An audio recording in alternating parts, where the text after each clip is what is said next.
Hi guys, welcome back. Today we are continuing with Dork issue 2. As we last left our hero, we found out a prophecy had been unearthed claiming that Dork is destined to bring about the end of the world. And the word is out. The light and dark realms have both discovered that Dork is out of hiding. They've sent out their fiercest, most cold-blooded warriors to hunt him down and kill him before the prophecy can even begin. In the last issue, Dork in a rage accidentally severed a chicken's head, which now lives as his ghost chicken companion sidekick. The chicken's body still moves around, walks around, and Dork kind of takes care of it. He also has a talking magical shield that we saw. With this, you're all caught up. Let's jump into issue 2, Time to Die. We see Dork climbing the side of a mountain with the ghost chicken floating next to him, asking him questions as he carries the chicken's body with him and the shield on his back. The ghost chicken asks, "Let me get this straight. You're half orc, half dwarf?" Dork, "Yes. I heard orcs can shoot bolts of lightning out of their eyes. Can you do that?" "No, and no they can't." "Well, I heard dwarves shoot fire out of their mouth holes. Do you have that power?" "No, I didn't, and I don't think dwarves can do that either." "Then what can you do?" "I can carry a cadaverified chicken in an obnoxious shield up a cliffside." Ghost chicken asks, "And why are we climbing up here again?" Dork, "For the 28th time, chicken. Every light and dark warrior in the realm put me on their must-kill list, and we're going up this way to avoid all of them down there." Ghost chicken, "So you're saying..." Dork, "A death shield I can't get rid of, and a ghost chicken that haunts me. This is inability to comprehend simple concepts draws attention to me that we don't need. And that means there's no blood rushing to the brain anymore, is there?" Ghost chicken, "Not even a little." As we get to the edge of the mountain, Ghost chicken and Dork look surprised and they both say, "What?" They climb over the edge and we see some shriveled up dead warriors at the top as Dork says, "Whoa, this was going to be an ambush. They were waiting for us up here." The ghost chicken says, "You must be a slow climber then." Dork, "None of this makes sense. It looks like they've been here for ages. See?" As he pokes a carcass, the shield says, "Ew, still juicy. Thanks for that one." Dork, "Both light and dark knights are here. What do you think happened to them?" Shield, "Who cares? At least it was them and not us." Dork yells, "Hey now, they were still living beings. We should say something profound or have a moment of silence for them." The shield, "Pfft, whatever." As the characters stand in silence, honoring the request, the ghost chicken asks another question. "I heard dwarves and orcs can drain the life out of you by sucking on your face. So..." Dork, "No, I don't have that superpower either." The shield responds, "I can't believe you had a moment of silence for a group of killers. Nobody is here to see this nobility of yours." The ghost chicken responds, "That's not true. Look, body found friends," as we see the chicken's body pointing at something. We see two kids on a hill with what looks like helmets on their heads. Dork asks, "Hey there, kids. You shouldn't be looking at these squishy bits and dusty flaps." The shield starts saying, "Stop talking." We see a close-up of the masked children approaching silently. Dork says, "Are you guys lost?" Shield says, "Please stop talking now." The ghost chicken, "This seems to be working. There's so many kids to play with. Keep talking." Dork, "Maybe we should go find their parents?" All of a sudden, the masked children charge and attack Dork with their glow blue energy daggers. Dork gets stabbed in the wrist and screams, "Ah! What the..." The shield realizes what this is and screams, "These children are time thieves." Dork asks, "And that means what?" The shield, "Each wound steals your time away. Quit getting cut or you'll wither away and die," as Dork quickly avoids another swipe to his body.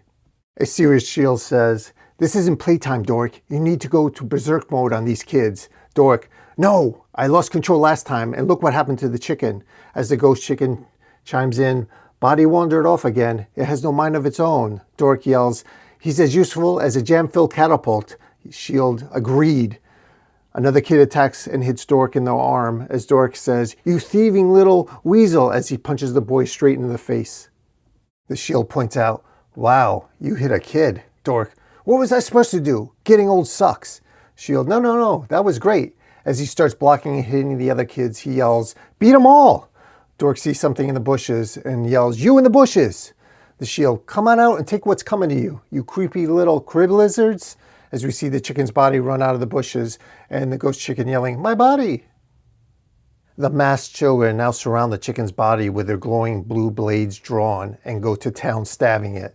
The ghost chicken starts crying, "My body," as we see a shadowy figure appear behind an older looking dork as he says, "If it's any comfort, you probably weren't going to last very long anyways." The shield, "I'm surprised you made it past the cliff." Dork turns around and thinks, "Oh crap," as he sees the figure. The shield screams, "It's the Time Lord," as the Time Lord delivers a powerful backhand strike at Dork, sending him flying through the air. We see the Time Lord standing there, drawing power from the children's masks, saying, "I hope you've enjoyed the last few moments with the orphans that time forgot." Dork is on the ground, bleeding from his mouth, looks up in disbelief. "Orphans? You use kids to kill for you?" The Time Lord, "Of course. As the light and dark armies thrive and kill, I, Time Lord, scoop them up and give them the trivial lives a moment of purpose. Every orphan, beggar, and street urchin is a forgotten casualty in this casual pursuit of war." Time Lord continues, "For no one cares for society's dregs when the world is on fire." Ah ha ha ha ha. As the Time Lord singing a song about how no one cares about the orphans, we see the children's glowing visors and spectral blue energy flowing from their eyes. The Time Lord inches from Dork's face, gripping him. Dork looks terrified with blood still trickling from his mouth. Time Lord asks, "Does this sound familiar?" Dork yells, "Stop it!" As he snaps and goes into his Berserker Mode. He punches Time Lord in the head with his shield, knocking him back. Time Lord, "Oh, I sense such power in you, power and purpose. You would end the world." This snaps Dork out of his Berserker Mode, and he says, "No, I wouldn't."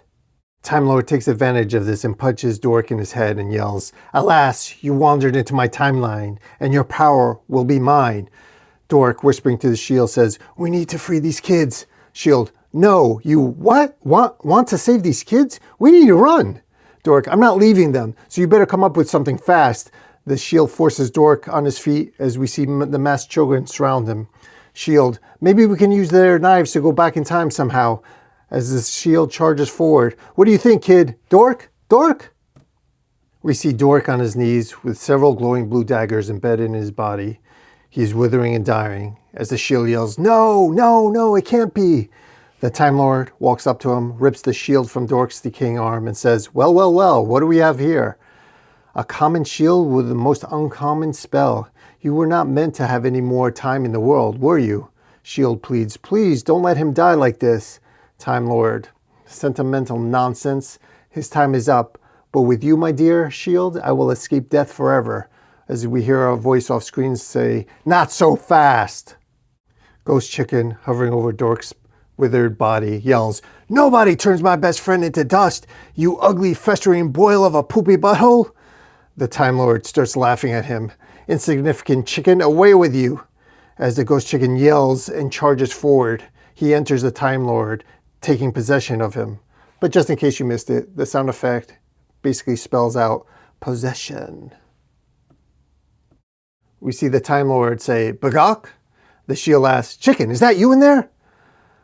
Time Lord's eyes had been replaced by Chicken's bulging eyes, and from here on out, I'll refer to Time Lord as Chicken Lord while he's possessed by the chicken. Chicken Lord, "Hey, look at me. I'm the Time Lord with too many puns. Time to go. Time to pee myself. Time to blah, blah, blah." We see the masked children stand behind him looking confused. Chicken Lord says, "Now who's insignificant?" Shield yells, "Please, Chicken, concentrate. You have to help Dork." "Oh yeah, that's easy. I can think clearly when I've got a body." He says, "Just give me some time," as we see Chicken Lord looking over the gray withered body of Dork. The narrator says, "And in no time at all, we see Dork is restored to his green self. He's surrounded by the orphans, no longer possessed by the Time Lord." The Dork asks, "What? What just happened?" The shield, The chicken saved everyone." The Chicken Lord, "It was no problemo. Just had to rewire the threaded time string around both pendulums to reverse the old mechanism and send the magic back through the crystal chambers, and wham bam, reverse stabby-stabby. You got your time back. It's quite simple, really." Dork, "Did he just get smarter, too?" Shield, "He's finally got blood rushing to his head now." As Chicken Lord holds up glowing blue crystals harvested from the children's gear, he says, "Better yet, there's a bunch of extra magic left in these to give you an even longer life, Dork. there are at least 10 more lifetimes in these babies? Just say the word. Shield, haha, probably from those idiots looking to ambush you back at the cliffs. What do you say to that? Dork, I don't think you're going to like what I say. The Shield asks, what? You sure we should give these assassins their life back? Dork, yeah, I'm sure. Shield, I'm sure you're an idiot. A bearded man, one of the assassins, says, your most unpleasant shield is right. Why would the harbinger of doom help us in any way? Dork responds, because you don't have to believe everything you think I am. The creature born in light and raised in the dark, but I will not let the world crumble while I breathe. Plus, I'm far too young to have this many kids. The bearded assassin says, thank you. On my honor, we will bring these children back safe. We see another orc assassin say, they will have full lives now thanks to you. The Shield, okay, fine. That was probably maybe the right decision. Dork, you're getting soft on me, Shield. Shield screams, shut it! Dork walks away with the shield on his back and the ghost chicken floating nearby while the chicken's body continues to wander aimlessly in the background. Dork starts running and says, let's get out of here. He looks at the ghost chicken and asks, oh yeah, what'd you do with the Time Lord? Ghost chicken, oh him? I stuck him in a time loop. The narrator comes in and says, he won't be bothering anybody ever again, as we see the Time Lord bound and impaled by the same glowing Time Thief daggers he once controlled. Someone approaches as Time Lord asks, please help. It's Glowing Spear, the dwarf from the Light Realm, who's tracking down Dork as he says, beaten by a child? How pathetic. Tell me, Time Lord, where is this abomination now? As he grabs Time Lord by the throat, yelling, answer me now. The Time Lord, please, he went west. Please make this stop. As Glowing Spear, the dwarf snaps and crushes his neck, killing Time Lord, and says, stop. I'll never stop until Dork is dead. And this ends the comic. If you like this video, please hit like, subscribe, or leave a comment at the Comic Book Lounge. Until next time,